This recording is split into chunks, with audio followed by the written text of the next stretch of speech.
The global abatement cost curve that was just released is called 2.0. It's the second version, and it follows on the version that was done in the fall of 2006 in collaboration with the Swedish utility Vattenfall in preparation for the World Economic Forum in February of 2007, or January 2007. So we've now got that document, or that analysis, which is very granular, very much more rigorous than the first version, and also updated for current data. We have the greenhouse gas abatement curve that was done for the United States in 2007, which I was one of the co-authors of, which was based on a bottom-up modeling of all 7 greenhouse gas intensive sectors. So it was very, very, very rigorous. It took us a whole year to do with a large team. In the new curve, they've looked at 2020 as a disciplining date, because looking simply at 2030 and 2050 leaves you too much wiggle room in the intermediate term. So if, as I said, if you want to get on a 2-degree centigrade path, roughly equivalent to 450 parts per million, which itself would have an overshoot of up to about 510 parts per million, and then would gradually come down.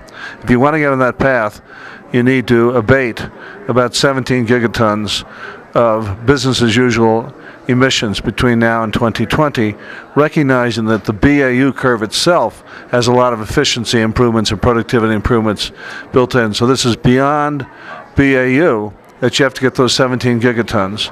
And I also indicated that when you total up all the commitments and soft promises by nations around the world, you get to about half that figure. So the world is not thinking in endgame solution terms at all, as you can tell from being at this conference.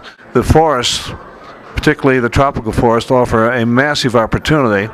Indeed, I would say, without looking at forestry and land use, there is no way at all you will ever get on the intended curve to try to top out at 450 parts per million of CO2. So you can do this forestry work without technology risk, without hard infrastructure costs. There are some soft infrastructure costs in terms of readiness for these countries, and at very low cost relative to other abatement options. So if the negotiators don't get this, there is no solution.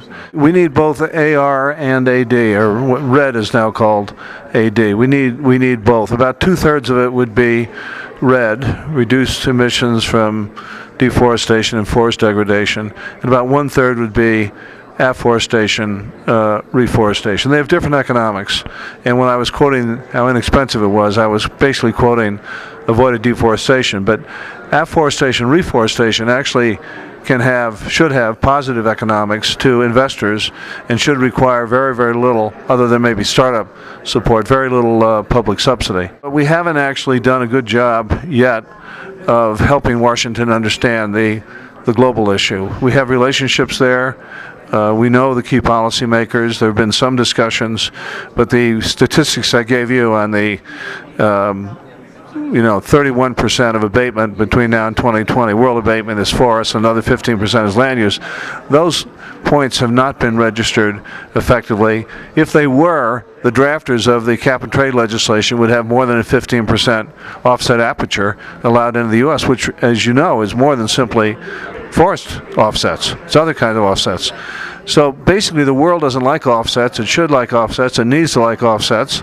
Offsets are not the total answer, and we don't want to reduce the pressure on curing the problem at home. But on the other hand, we need to set an aperture that will allow enough offsets in to actually solve the problem. Experienced investors are prepared to invest in AR right now, and there are ways, by the way, to improve the economics by having understory plants and things like that you referred to before, to try to bring the cash flows a bit forward in time. So they can earn typically a 12 to 14% IRR. The reason more people aren't investing is that a 12 to 14% IRR is not adequate when they look at the country risk and the permanence risk and other factors like that. So if we could find some way to enhance their capital structure through a program of loan guarantees or co-investment in a strip of subordinated equity or whatever, they could get returns in the 18 to 20% range, which would be enough to compensate them, I believe, for what they perceive as the risks, as the additional risks associated with it. I have this kind of dark view that we're going to miss the energy efficiency opportunity, right? Carbon capture and storage is going to turn out to be a disappointment, very expensive one, but a disappointment. So we're going to be stuck with a lot of hydrocarbon emissions, and we're not going to do the right job with respect to the world forests, and we're going to get cooked. And I have 4 children, so I don't want to get cooked.